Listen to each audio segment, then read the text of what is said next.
This industry has a very high turn ratio. And I used to cry, like, because people would leave. And I went to this class, McDonald's was teaching this class, like this management class. And they said, we have our team members for 12 weeks. That's it.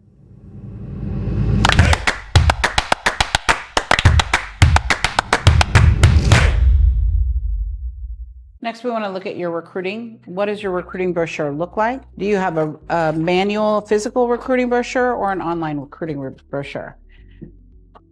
What is the recruiting plan? We're always recruiting. Say, I'm always recruiting. Always recruiting. Even if I don't need someone. Even if I don't need I'm someone. always recruiting, because that's when you find them, is when you don't need them. Because when you need them, they don't come. And then you hire people that you wouldn't hire because you just need the body. How many of you have done that? Right, we've all done it. And so I want you to look at 4-year revenue goals. If we want to do $500,000, $1 million, 1.5 million, how many team members will I need? And when will I strategically bring them on?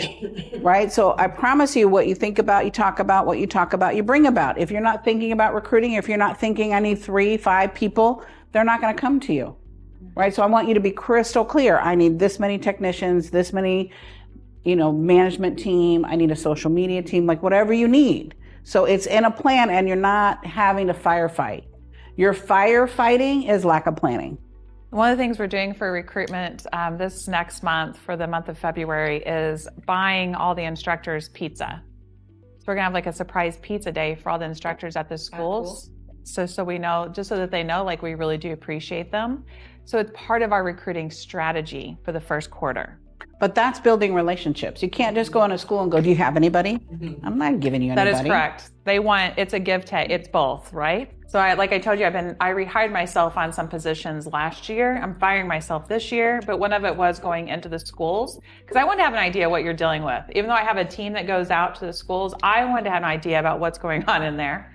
And so I rehired myself in that position. And what I realized is it's really a give and take. Like, they want you to come in. They really want you, like, they don't mind giving you some of their top students, but what are you doing for them? So inside of this recruiting strategy, please make sure that it is like a relationship that you're building inside of them. The next one is a plan and reviews. We really want you to take a look at, pause the crazy schedules that you guys have going on and being busy, and pause and plan with your team. We just did our quarterly evaluations to kick off, 2023. But what does it look like for you? How can you be having, inside of your money makers, there is a quarterly plan every quarter on purpose. So you guys not only have your daily goals, your weekly recaps, you have a quarterly planner inside of that moneymaker that your team really needs to have filled out before they meet with you. I realized I was working a little too hard inside of my quarterly reviews. And what I needed for them is to really understand what are their goals and how are they going to make that happen. And most generally, it was the exact same goals I needed from them anyway. So how are you doing with your monthly planner reviews and your quarterlies? And when I look at the questionnaires that some of you filled out before this event, there was a pre-questionnaire that you were supposed to fill out. If you put it in your calendar, this is time management. Put it in the calendar. I'm going to do it quarterly, or I'm going to do it monthly. Put it in your calendar so you're not trying to squeeze in between clients, in between the fires, put it in your calendar, then it's complete. You don't have to manage it until it comes up to go, I'm doing my monthly plan reviews on this date. I did them on the same day, like every person. I did 30 minutes, right? You don't have to spend a lot of time. Say, I don't have to spend a lot of time.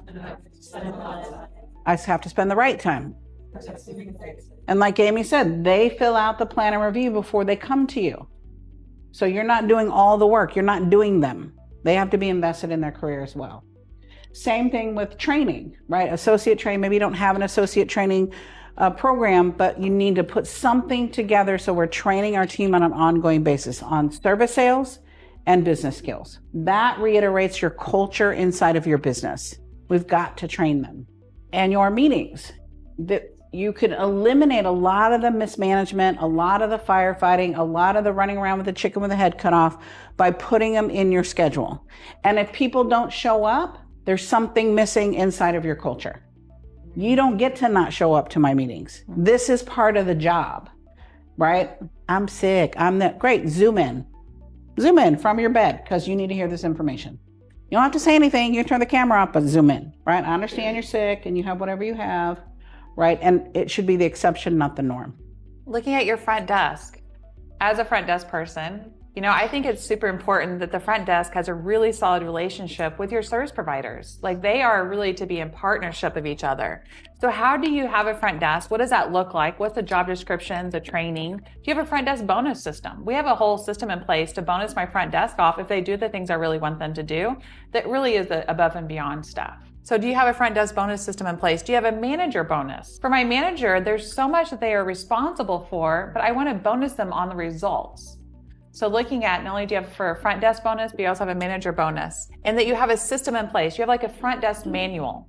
So our front desk could be a completely revolving door. Anybody else have a revolving door at the front desk where they come in, they come out, they come, yes, me and Reese, there's a couple of us. That's really normal, And so I'm okay with that, but I need to make sure that front desk number 2,967, that the systems are still there and that the processes are there and that the client's experience is the same, if not better. So we're looking at your front desk. I want to make sure, do you have a clear system in the place? Do you have your structures? Do you have your daily checklist? Do you have that front desk manual, that becomes like the Salon Bible in a way, that this is how we do it here? So take a look at your front desk. And I love what you said about this industry has a very high turn ratio. And I used to cry, because people would leave. And I went to this class, McDonald's was teaching this class, this management class. And they said, we have our team members for 12 weeks. That's it. So I need to get them up and running and profitable in 2 weeks. Because if I spend longer training them, we're losing money. Mm-hmm. And so when I look at this industry, the average turn, so you'll have someone for 3 months. If you have them for 3 months, you'll have them for a year. Right? So I don't want to wait 3 months. So I'm looking at, I've got to get that person up and running and profitable. That's where that station price comes from, right? To go, I got to have you hit this number or I'm losing money on you.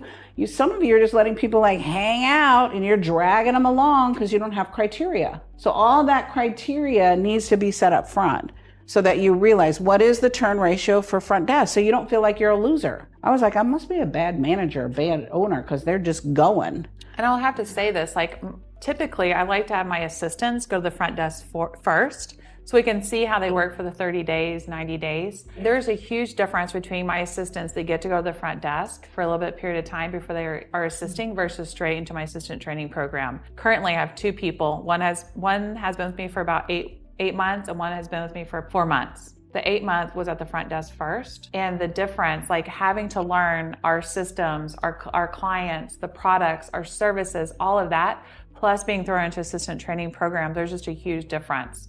One is going on the floor sooner than the other only because she's been with us longer and she was at the front desk first. So it might be something for each and every one of you to consider as we're talking about the assistant training program, the assistants, the front desk. How can you have a system where you really do have front desk hit the front for a while? And what I love about that is everybody is trained on my computer software. Everybody can help out at the front desk. Everyone. 100% of my employees can effectively check out a guest. When I say effectively, I'm talking they also retail, they rebook, they do all of that. So I want you to really kind of look at, when we have front desk systems manual, how can you throw your assistants at the front desk for a while so even in their downtime, they're helping out in the busier times. And then look at how much time are you spending working on your business versus in your business. On your business is the CEO stuff. In your business is the technician stuff. Mm-hmm.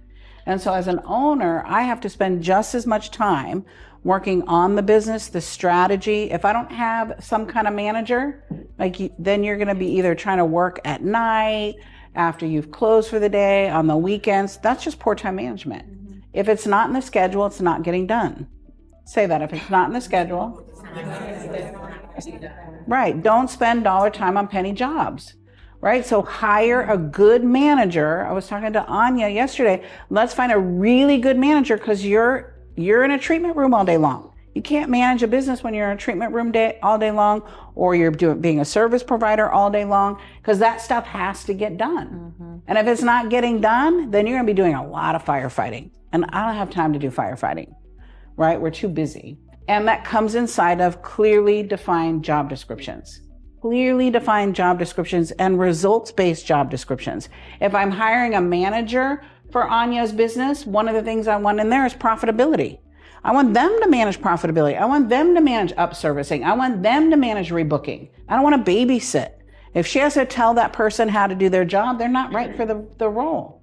I got to train them on what my expectation is, and part of that comes from the job description. When I first hired Sam, how many pages was your job description? Oh Lord, my job description was like almost 10 pages when I started. Is it shorter now? No, but when I started it was almost 10 pages, and it wasn't 10 pages of full-time work. It was 10 pages of here's all the things that need to be done.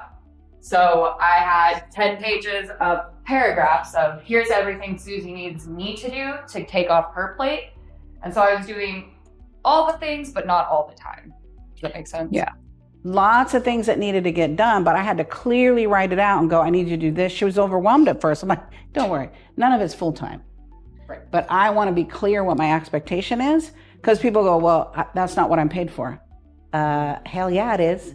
Right. And then on the very last page, it said, and then other responsibilities as they came To up. be continued. Right. That's to great. go, what do I need help with? And that was her job. Again, take it off my plate, make my life easier. Take it off my plate, make my life easier. Take it off my plate, make my life easier. Right. So don't be afraid of that. I'm paying her. Her job is to make my life easier.